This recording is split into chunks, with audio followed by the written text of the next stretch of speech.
वर्णिवेशरमणीय दर्शनम मंदहासरुचिराननाम भुजम पूजितम सुरु नरोत्तमैर्मुदा धर्मनंदनमहं विचिन्तये। असतो मा षड्गमय तमसो मा ज्योतिर्गमय मृत्युर्मा अमृतं गमय।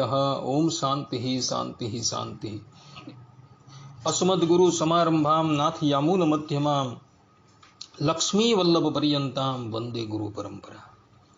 આજની જ્ઞાન સભાની અંદર પધારનારા બધા જ ભગવદ ભક્તોને વેદાંતાચાર્ય પુરાણ ઇતિહાસાચાર્ય અને ફિલોસોફી શાસ્ત્રી રાકેશભાઈના હેતપૂર્વક જય સ્વામિનારાયણ।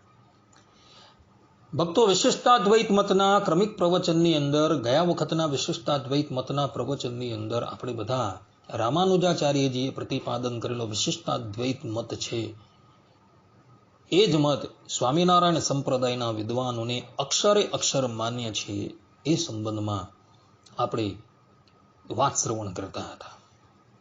શાસ્ત્રોના પ્રમાણો દ્વારા તમને એ વાત પ્રતિપાદન કરીને બતાવી કે રામાનુજાચાર્યજીએ જે વિશિષ્ટાદ્વૈત મતને પ્રતિપાદન કરેલો છે એ જ ઉદ્ધવ સંપ્રદાયના વિદ્વાનોને અક્ષરે અક્ષર માન્ય છે।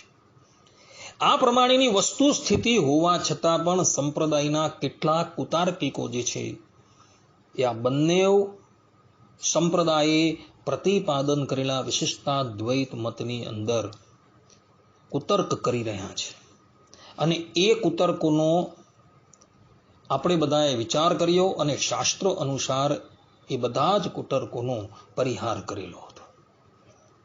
પુનઃ એ જ ચર્ચા જે છે એ આપણે અગાડી વધારીએ છીએ। સંપ્રદાયની અંદર રહેલા કેટલાક અજ્ઞાનીઓ રામાનુજાચાર્યજીએ પ્રતિપાદન કરેલા વિશિષ્ટાદ્વૈત મત અને સ્વામિનારાયણ સંપ્રદાયે પ્રતિપાદન કરેલા વિશિષ્ટાદ્વૈત મતની માન્યતામાં ભેદ બતાવતા કહે છે કે ભગવાનનું સાર્ધમ્ય દેહ છતે જ સિદ્ધ થઈ જાય છે, એટલે મુક્તિ છતે દેહ પ્રાપ્ત થઈ શકે એવી સ્થિતિ છે। ભક્ત પંચભૂતના દેહનો ત્યાગ કરે છે ત્યારે ભગવાનની ઈચ્છાથી તેને દિવ્ય ભાગવતી તનુ એટલે બ્રહ્મમય દેહ પ્રાપ્ત થાય છે, અર્થાત નિરાકાર આત્મા સાકાર બની જાય છે। દિવ્ય સાકાર મૂર્તિ પરમાત્માનું જ જીવ સાર્ધમ્ય પામે છે, એનો આ સબળ પુરાવો છે। હવે અહીં આ અજ્ઞાનીઓ જે છે એ એવું કહી રહ્યા છે કે ભગવાનની ઉપાસના કરતા થતા જીવાત્માને છતે દેહે મુક્તિ પ્રાપ્ત થઈ જાય છે અને જ્યારે જીવાત્મા કર્મબંધનોથી મુક્ત થાય છે અને ભગવાનના ધામમાં જાય છે ત્યારે એનો નિરાકાર આત્મા જે છે એ દેહ રૂપે પરિણિત થઈ જાય છે। આ પ્રમાણેની અપમાન્યતાઓનું વિશિષ્ટાદ્વૈત મતના બધા જ આચાર્યોએ જે છે એ ખંડન કરેલું છે। ચાહે રામાનુજાચાર્યજી હોય, વેદાંત દેશિક આચાર્યજી હોય કે મુક્તાનંદ સ્વામી હોય કે ભગવાન શ્રીહરિ, બધા જ લોકોએ આ અપમાન્યતા જે છે તેનું ખંડન કરેલું છે। વિશિષ્ટાદ્વૈત વેદાંતની ઉપર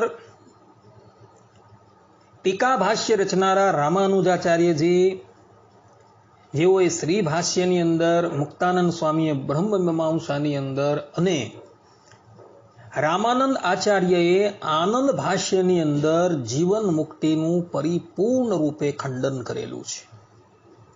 આ માન્યતા જે છે અર્થાત કે જીવન મુક્તિ સંબંધી માન્યતા જે છે એ વિશિષ્ટાદ્વૈતીઓની નથી, એ માન્યતા શાંકર વેદાંતીઓની છે। એટલે શાંકર વેદાંતીઓ જે છે એ એવું કહે છે કે છતે દેહે જ જીવાત્મા જે છે એ જીવન મુક્તિની પ્રાપ્તિ કરે છે, પરંતુ રામાનુજાચાર્યજી, મુક્તાનંદ સ્વામી, રામાનંદ આચાર્ય આ બધાએ જ એક સુરે જીવન મુક્તિનું ખંડન કરેલું છે। બ્રહ્મસૂત્રના ભાષ્ય તમે વાંચો તો એ બ્રહ્મસૂત્રના ભાષ્યની અંદર એઓએ આ બાબતની સ્પષ્ટતા કરેલી છે। ભગવાન સ્વામિનારાયણ પણ શિક્ષાપત્રીના 121મા શ્લોકની અંદર કહે છે કે મતમ વિશિષ્ટાદ્વૈતમ મેં ગોલુબધામ ચેપ્સિતમ તત્ર બ્રહ્માત્મના કૃષ્ણ સેવા મુક્તિશ્ચ ગમ્યત્યામ।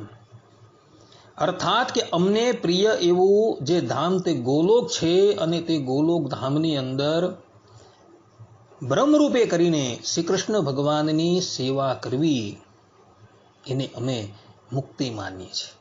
આ પ્રમાણે ભગવાન સ્વામિનારાયણ જે છે એ પણ એવું જ કહે છે કે માયાથી પર એવા નિત્ય ગોલોક ધામની અંદર જઈને ભગવાનની સેવા કરવી એ જ મુક્તિ છે. યદ્યપિ કૃષ્ણ સેવા તો અવતાર દશામાં સંસારમાં પણ કોઈ સુકૃતથી મળે છે, પરંતુ એ મુક્તિ નથી. દેહના અંત પછી પરમપદને પામીને શુદ્ધ આત્મ સ્વરૂપની પ્રાપ્તિપૂર્વક કૃષ્ણ સેવા કરવી એ જ વાસ્તવની અંદર મુક્તિ છે, એવું ભગવાન શ્રી હરિના કહેવાનો અભિપ્રાય છે.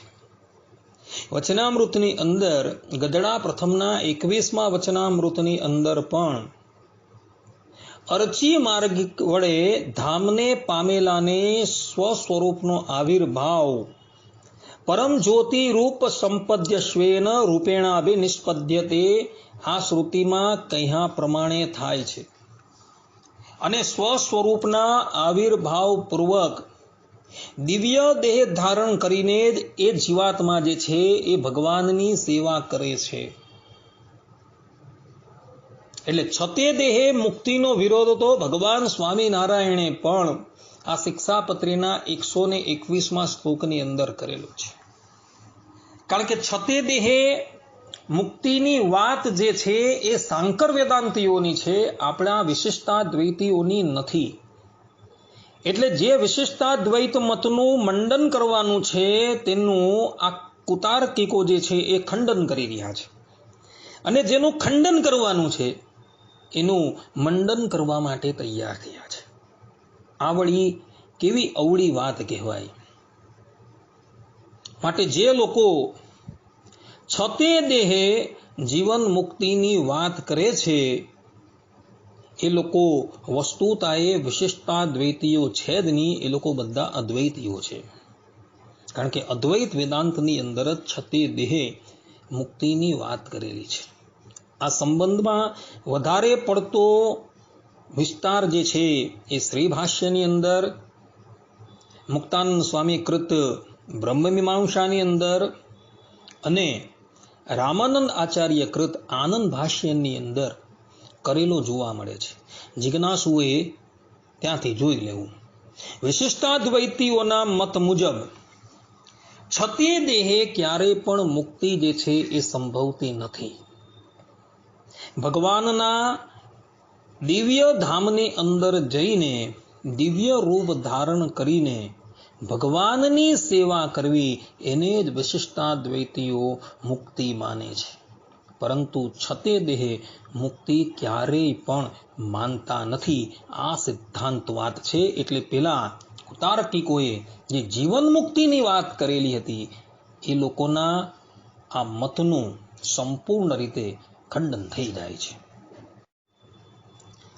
હવે બીજી વાત કરીએ તો આ તાર્કિકો જે છે એ એવું કહી રહ્યા છે કે જ્યારે જીવાત્મા પોતાના પંચભૂતના દેહનો ત્યાગ કરી ભગવાનના ધામની અંદર જાય છે ત્યારે એનો નિરાકાર આત્મા જે છે એ સાકાર રૂપ ધારણ કરી લે છે, અને એ સાકાર રૂપથી એ ભગવાનની સેવાની અંદર જોડાઈ જાય છે.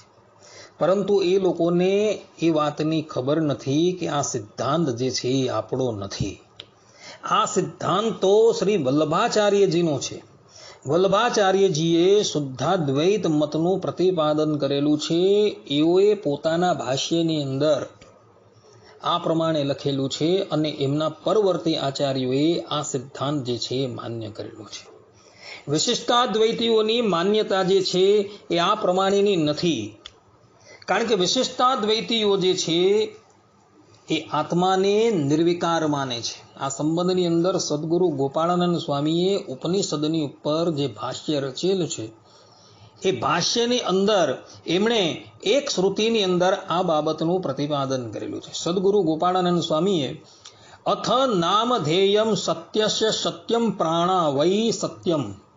આ શ્રુતિની વ્યાખ્યાની અંદર સ્વામી લખે છે પ્રાણાહા જીવાહા સત્યમ સ્વરૂપ તો અવિકારિત્વાત. અહીં આ શ્રુતિની અંદર જે પ્રાણાહા શબ્દ આવે છે તેનો અર્થ સદગુરુ ગોપાળાનંદ સ્વામીએ કરેલો છે જીવાહા, અને આ શ્રુતિની અંદર સત્યમ શબ્દ આવે છે તેનો અર્થ કરતા સ્વામી કહે છે સ્વરૂપતો અવિકારિત્વાત. એમ જીવને અવિકારિત્વથી સત્ય શબ્દ વાચ્ય સ્વામીએ કહેલું છે. એટલે આત્માની અંદર કોઈ પણ જાતનો વિકાર જે છે એ આવતો જ નથી. તો એ જીવાત્મા જે છે એ બ્રહ્મધામની અંદર જાય છે ત્યારે એને કયા દેહની પ્રાપ્તિ થાય છે? તો એની સ્પષ્ટતા કરતા ભગવાન સ્વામિનારાયણ જે છે એ ગધડા મધ્યના 66મા વચનામૃતમાં કહે છે કે જ્યારે એ જીવના અજ્ઞાનની નિવૃત્તિ થાય છે ત્યારે એને માયિક 3 દેહનો સંગ છૂટી જાય છે. પછી એ જીવ કેવળ ચૈતન્ય સત્તા માત્ર રહે છે. પછી એ જીવને ભગવાનની ભૂમિ આદિ જે 8 પ્રકારની પ્રકૃતિ, તે થકી જુદી જે ચૈતન્ય પ્રકૃતિ તેનો ભગવાનની ઈચ્છાએ કરીને દેહ બંધાય છે ને તેણે યુક્ત થકો ભગવાનના અક્ષરધામને વિશે રહે છે. આ પ્રમાણે ભગવાન સ્વામિનારાયણે સ્પષ્ટ રૂપે એવું પ્રતિપાદન કરેલું છે કે જ્યારે જીવાત્માના અજ્ઞાનની નિવૃત્તિ થઈ જાય છે અને માયિક 3 દેહનો સંગ છૂટી જાય છે, પછી એ જીવાત્મા કેવલ ચૈતન્ય સત્તા માત્ર રહે છે. અને પછી એ જીવને ભગવાનની ભૂમિ આદિ જે 8 પ્રકારની પ્રકૃતિ તે થકી જુદી જે ચૈતન્ય પ્રકૃતિ તેનો ભગવાનની ઈચ્છાએ કરીને દેહ બંધાય છે. એટલે અત્યારે આ ભૂતલની ઉપર એ જીવાત્માનું પંચભૂતનું શરીર હતું અને એ જ્યારે દેહ ત્યાગ કરીને ભગવાનના ધામની અંદર જાય છે ત્યારે એને ચૈતન્ય પ્રકૃતિનો દેહ જે છે એ ભગવાનની ઈચ્છાથી બંધાઈ જાય છે. એટલે નિરાકાર આત્મા સાકાર રૂપ ધારણ કરીને ભગવાનની સેવાની અંદર રહે છે. આ માન્યતા જે છે એ સંપૂર્ણપણે ભગવાન શ્રીહરિના વચનથી વિપરીત છે. આ જ ભગવાન સ્વામિનારાયણના જે વચનામૃત જે પ્રાકૃત ભાષાની અંદર હતા, એ પ્રાકૃત ભાષાના વચનામૃતને સદગુરુ સતાનંદ સ્વામીએ ભગવાન સ્વામિનારાયણની આજ્ઞાથી સંસ્કૃતમાં અનુવાદ રૂપે કરેલા છે.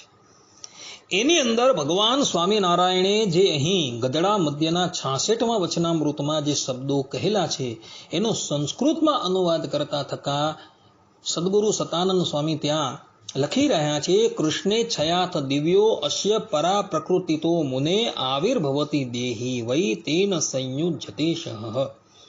આ પ્રમાણે સંસ્કૃતની અંદર શબ્દ લખેલા છે.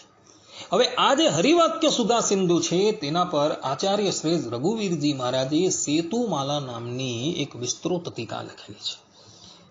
તો એ ટીકાની અંદર અહીં જે સદગુરુ સતાનંદ સ્વામીએ પરા પ્રકૃતિ શબ્દ લખેલો છે એનો અર્થ એવો એ અક્ષર બ્રહ્માત્મક પરા પ્રકૃતિ એવો કરેલો છે. અને અહીં જે સંસ્કૃતમાં દેહ શબ્દ આવે છે એનો અર્થ રઘુવીરજી મહારાજે બ્રહ્મમય તનુ એવો કરેલો છે. અને સંયુજ્યતે એ જે શબ્દ આવે છે એનો અર્થ રઘુવીરજી મહારાજે તદ અભિમાન યુક્તો ભવતી એવો કરેલો છે. આમાં તો અહમર્ત આત્માને દિવ્ય દેહનો અભિમાની અર્થાત કે મારો આ દેહ કહીને દેહને અભિમંતવ્ય એટલે કે જાણવા લાયક તરીકે કહે છે. એમ બદ્ધ દશામાં જેમ દેહાત્માનો ભેદ છે તેમ મુક્તિ અવસ્થામાં પણ દેહાત્માનો ભેદ સાબિત થાય છે. જો અહમર્ત આત્મ સ્વરૂપનો જો દેહ રૂપે પરિણામ થઈ જતો હોય તો કોણ અભિમાની અને કોણ અભિમંતવ્ય એ કશું ચોખ્ખું કહેવાય નહીં. આત્મા એ જ દેહ કે દેહ એ જ આત્મા એવો અનિર્વચનીય લોચો થઈ જાય. એની સ્પષ્ટતા માટે ચૈતન્ય પ્રકૃતિ શબ્દોનો સંસ્કૃતની અંદર સદગુરુ સતાનંદ સ્વામીએ પરાપ્રકૃતિ એવો અર્થ કરેલો છે. અને એ પરાપ્રકૃતિ શબ્દોનો અર્થ આચાર્ય શ્રેષ્ઠ રઘુવીરજી મહારાજ અક્ષર બ્રહ્માત્મક એવો કરી રહ્યા છે. એમ કહીને ચૈતન્ય પ્રકૃતિ કે પરાપ્રકૃતિ શબ્દોનો અર્થ સ્વયં જીવભૂત નહીં, પણ તે થકી જુદી અક્ષર બ્રહ્માત્મક પ્રકૃતિ પર અર્થ કરીને તેમાંથી દેહ બંધાવવાનું કહેલું છે. ચૈતન્ય પ્રકૃતિ પરાપ્રકૃતિ શબ્દથી કોઈ જીવભૂત પ્રકૃતિને સમજી ન બેસે તેને માટે તેવું વ્યાખ્યાન અક્ષર બ્રહ્માત્મક કર્યું છે. જીવભૂત પ્રકૃતિ થકી અક્ષર બ્રહ્માત્મક અપ્રાકૃત પ્રકૃતિ તો પૃથક જ માની છે, એમાં કાંઈ કહેવાનું નથી. તદ અભિમાન યુક્તો ભવતી અક્ષર બ્રહ્માત્મક પરાપ્રકૃતિ આ શબ્દોની ઉપર તત્વજ્ઞએ સૂક્ષ્મ દ્રષ્ટિ આપવાની છે. જીવાત્મા પોતે દેહરૂપ થઈ જાય છે એવો અર્થ કોઈ અલ્પશ્રુત કરે નહીં, એ માટે જ શબ્દોનું સંગત વ્યાખ્યાન જે છે એ આચાર્યએ કરેલું છે. આના દ્વારા એવી સ્પષ્ટતા થાય છે કે બદ્ધ દશામાં જેમ દેહી ભાવ છે તે જ પ્રમાણે મુક્ત દશાની અંદર પણ દેહી ભાવ જે છે એ સિદ્ધ થઈ જાય છે. સારંગપુરના 14મા વચનામૃતની અંદર પણ ભગવાન સ્વામિનારાયણ કહે છે કે પછી દેહને મૂકીને જુદો થાય છે ત્યારે તે ભક્તને ભાગવતી તનુ આપે છે અને તે દેહ કરીને ભગવાનના ધામને વિશે રહે છે. અહીં ભાગવતી તનુ આપે છે અને તે દેહ કરીને આ શબ્દો જે છે એ દેહી ભાવને સમર્થન કરનારા છે. અને આના પરથી એ વાતની સ્પષ્ટતા થાય છે કે પંચભૂતના દેહને ત્યાગ કરીને ગયેલો એ જીવાત્મા જે છે એ સ્વયં દેહ રૂપે પરિણિત થતો નથી, પરંતુ એ જીવાત્માને ભગવાનની ભૂમિ આદિ જે 8 પ્રકારની પ્રકૃતિ તે થકી જુદો જે ચૈતન્ય પ્રકૃતિ તેનો ભગવાનની ઈચ્છાએ દેહ બંધાય છે. એટલે જે પેલા તાર્કિકો જે છે એવો વલ્ભાચાર્યજીના મતનો અનુવાદ કરતા થકા એવું કહેતા હતા કે નિરાકાર આત્મા જે છે એ જ સાકાર બની જાય છે અને પછી એ ભગવાનની સેવાની અંદર જોડાય છે. એ લોકોની અપમાન્યતા જે છે એનું પૂર્ણ રૂપે આ ભગવાનના વાક્યથી ખંડન થઈ જાય છે. કહેવાનું તાત્પર્ય એ છે કે જીવાત્મા જે છે એ નિર્વિકાર છે. સદગુરુ ગોપાળાનંદ સ્વામીએ શ્રુતિની અંદર એ જીવાત્માને નિર્વિકાર કહેલું છે. તો એ નિર્વિકાર આત્મા જે છે એ સાકાર કેવી રીતના થઈ શકવાનું? જરાક તો બુદ્ધિનો પ્રયોગ કરો. પરંતુ બુદ્ધિ જે છે એ જ જડતાને પામી ગયેલી હોવાથી આ તાર્કિકો જે છે એ કંઈ પણ સમજવા માટે તૈયાર નથી. હરિવાક્ય સુધા સિંધુની અંદર સ્થાન સ્થાન પર આ વાતનું પ્રતિપાદન કરેલું છે અને સેતુમાલા ટીકાની અંદર સ્થાન સ્થાન પર એવું રઘુવીરજી મહારાજે પ્રતિપાદન કરેલું છે કે જીવાત્મા જ્યારે પોતાના પંચભૂતનો દેહ ત્યાગ કરીને ભગવાનના ધામની અંદર જાય છે ત્યારે એને આ ભૂમિ આદિક જે 8 પ્રકારની પ્રકૃતિ છે તેના થકી ભિન્ન પ્રકારનો જ દેહ જે છે એ પ્રાપ્ત થાય છે. ગધડા પ્રથમના પહેલા વચનામૃતની અંદર પણ આ વાતનું પ્રતિપાદન કરવામાં આવેલું છે. ગધડા પ્રથમના 64મા વચનામૃતની અંદર પણ આ વાતનું પ્રતિપાદન કરવામાં આવેલું છે. આ ઉપરાંત શિક્ષાપત્રી ભાષ્યની અંદર પણ રઘુવીરજી મહારાજે મતમ વિશિષ્ટાદ્વૈતમ મેં ગોલોક ધામ ચિપ્સિતમ તત્ર બ્રહ્માત્મના કૃષ્ણ શિવા મુક્તિશ્ચ ગમ્યતમ આ શ્લોકની વ્યાખ્યાની અંદર આ જ પ્રમાણેનું પ્રતિપાદન કરેલું છે. અને ત્યાં સ્પષ્ટ રૂપે આચાર્યજીએ એવું કહેલું છે કે એ જીવાત્માને આ માયિક પ્રકૃતિથી ભિન્ન દિવ્ય પ્રકૃતિનો દેહ જે છે એ બંધાય છે અને એ દેહને ધારણ કરતા છતાં એ ભગવાનની સેવાની અંદર જોડાય છે. એટલે જે લોકો એવું કહી રહ્યા છે કે નિરાકાર આત્મા જે છે એ જ સાકાર રૂપે થઈને ભગવાનની સેવાની અંદર જોડાઈ જાય છે, એ લોકોની આ બધી જ માન્યતાને આચાર્ય રઘુવીરજી મહારાજ રદિયો આપે છે. સદગુરુ સતાનંદ સ્વામી અને ભગવાન શ્રી હરિ પણ એને રદિયો આપે છે. એટલે એવા તાર્કિકોએ સંપ્રદાયના મૂળભૂત ગ્રંથો જે છે એ વાંચવાની જરૂર છે. એ ગ્રંથો અધ્યયન કર્યા હતે તો આ પ્રમાણેની ગેરસમજણ જે છે એ ઉત્પન્ન ન થતી. આ તો જેનું ખંડન કરવાનું છે એનું મંડન કરે, અર્થાત કે શુદ્ધાદ્વૈતવાદીઓએ જે મતનું પ્રતિપાદન કરેલું છે તેનું ખંડન કરવાનું છે, તેનું આ લોકો મંડન કરે છે, અને જેનું મંડન કરવાનું છે એનું એ લોકો ખંડન કરે છે. આ તો વળી કેવી અવળી વાત કહેવાય. એટલે જે લોકોએ આ પ્રમાણે અપમાન્યતાનું પ્રતિપાદન કરેલું છે એ લોકોના મતનું સંપૂર્ણપણે આચાર્ય રઘુવીરજી મહારાજ, સદગુરુ સતાનંદ સ્વામી તથા ભગવાન સ્વામિનારાયણ જે છે ખંડન કરી દે છે.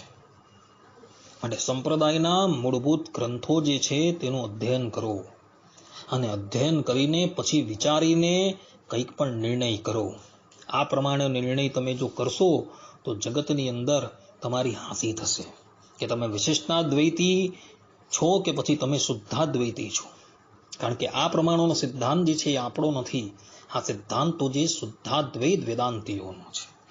આ પ્રમાણે ભક્તો એ તાર્કિકો જે છે, જે તાર્કિકોએ જીવન મુક્તિની વાત કરેલી હતી તથા ભગવત ધામની અંદર જતા નિરાકાર આત્મા જે છે એ સાકાર રૂપે પરિણિત થઈ જાય છે એ વાત કરેલી હતી, એ બધી જ વાત જે છે એ શાસ્ત્રથી વિપરીત સિદ્ધ થઈ જાય છે અને એ લોકોના મતનું સંપૂર્ણપણે ખંડન થઈ જાય છે.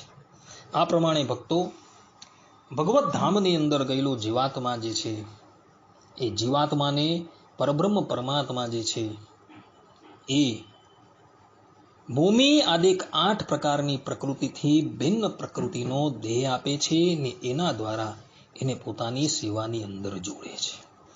અને જીવન મુક્તિ જે છે એ જીવન મુક્તિ ક્યારેય પણ એને પ્રાપ્ત થતી નથી. દેહ ત્યાગ કર્યા બાદ જ એને મુક્તિ પ્રાપ્ત થાય છે. એ પ્રમાણેનો સિદ્ધાંત જે છે એ વિશિષ્ટાદ્વૈતીઓનો છે. આટલું કહીને હું મારા પ્રવચનને અહીં વિરામ આપું છું. સર્વે સંતુ નિરામયઃ, સર્વે સુખીનો ભવંતુ, સર્વે ભદ્રાણી પશ્યંતુ, મા કશ્ચિદ દુઃખ ભાગ ભવેત. અસ્તુ. જય સ્વામિનારાયણ.